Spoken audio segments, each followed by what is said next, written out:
passed to reduce the depletion allowance for the largest producers, for those from $5 million down, to maintain it at 27.5%. I believe we should study this and other allowances, tax expense, dividend expenses, and all the rest, and make a determination of how we can stimulate growth, how we can provide the revenues needed to move our country forward. Mr. Vice President. Well, Senator Kennedy's position and mine are completely different on this. I favor the present depletion allowance. I favor it not because I want to make a lot of oil men rich, but because I want to make America rich. Why do we have a depletion allowance? Because this is the stimulation, the incentive for companies to go out and explore for oil, to develop it. If we didn't have a depletion allowance of certainly, I believe, the present amount, we would have our oil exploration cut substantially in this country.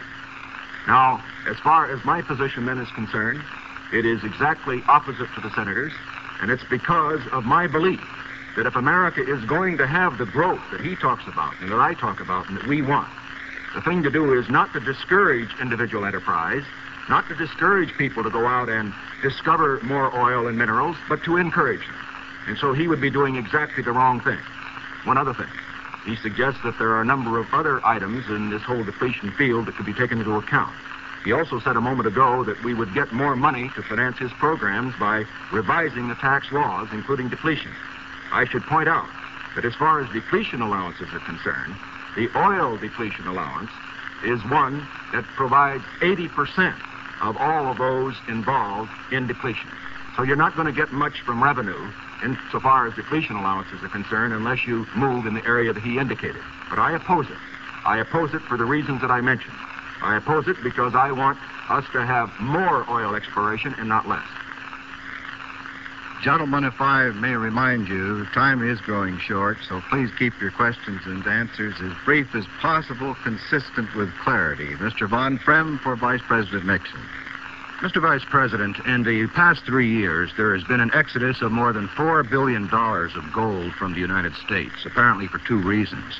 Because exports have slumped and haven't covered imports, and because of increased American investments abroad. If you were president, how would you go about stopping this departure of gold from our shores? Well, Mr. Von Frem, the first thing we have to do is to continue to keep confidence abroad in the American dollar.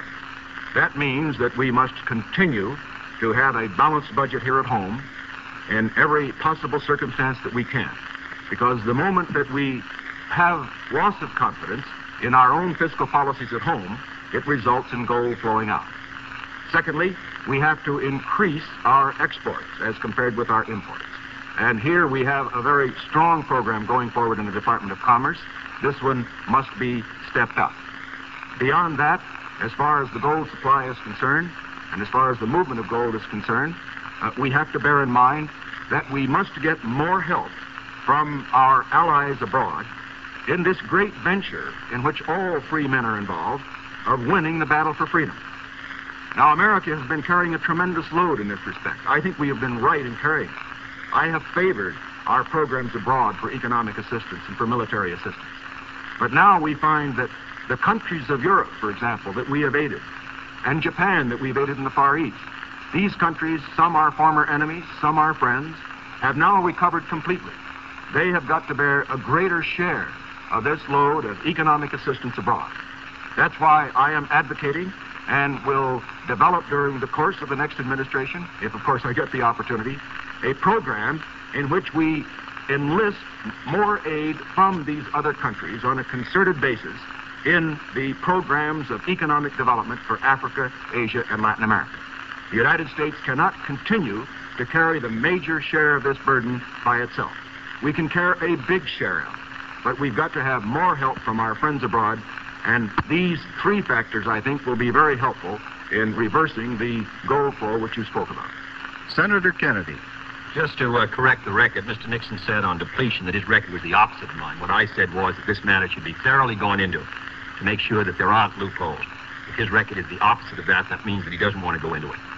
Now, on the question of the gold, the difficulty, of course, is that we do have heavy obligations abroad, that we therefore have to maintain not only a favorable balance of trade, but also send a good deal of our dollars overseas to pay our troops, maintain our bases, and sustain other economies. In other words, if we're going to continue to maintain our position in the 60s, we have to maintain a sound monetary and fiscal policy. We have to have control over inflation. And we also have to have a favorable balance of trade.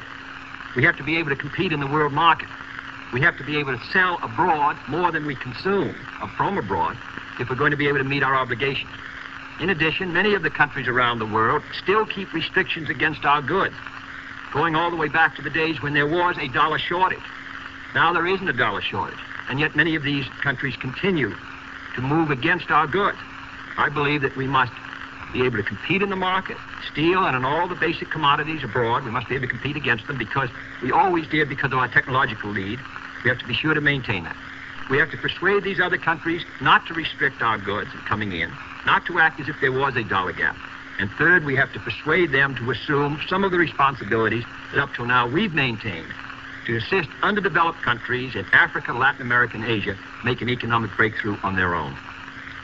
Mr. Drummond's question now for Senator Kennedy.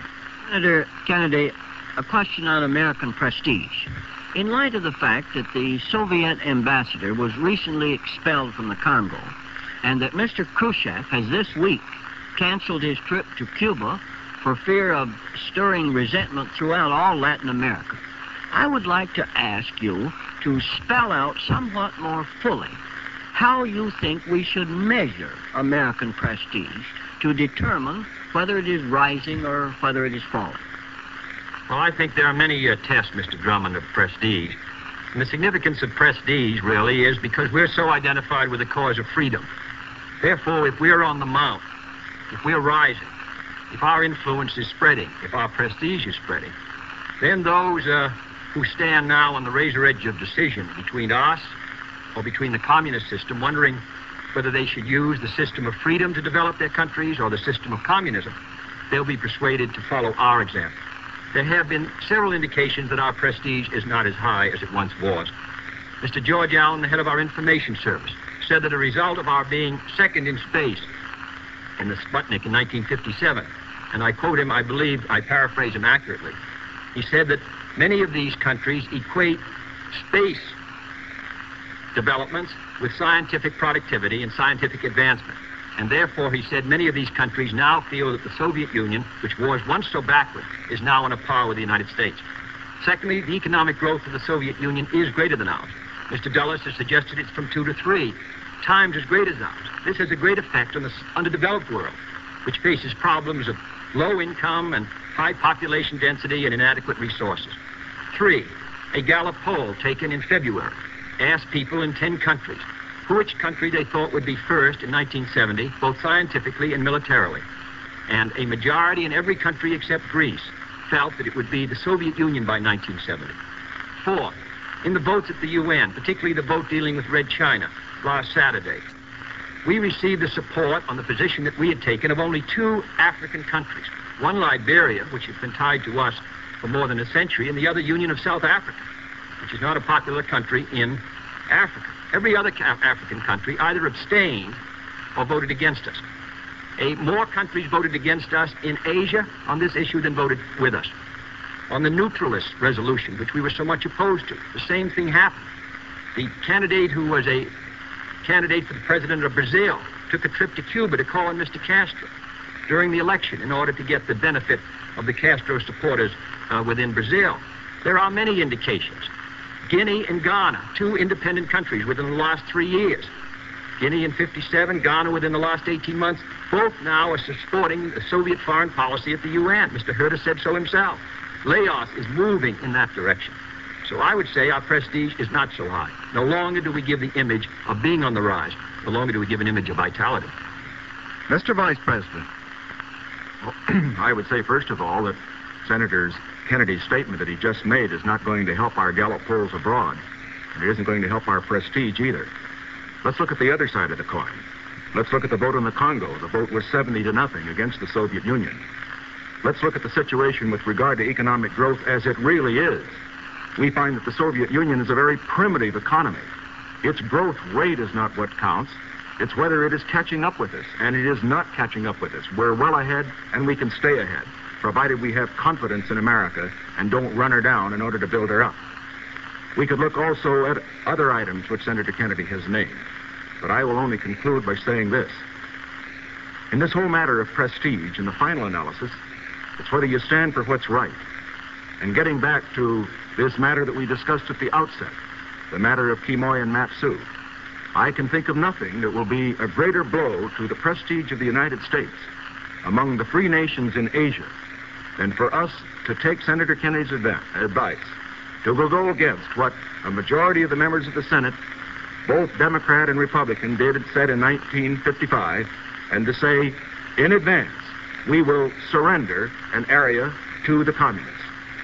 In other words, if the United States is going to maintain its strength and its prestige, we must not only be strong militarily and economically, we must be firm diplomatically. There's certainly, we have been speaking, I know, of whether we should have retreat or defeat. Let's remember that the way to win is not to retreat and not to surrender. Thank you, gentlemen. As we mentioned at the opening of this program, the candidates agreed that the clock alone would determine who had the last word. The two candidates wish to thank the networks for the opportunity to appear for this discussion.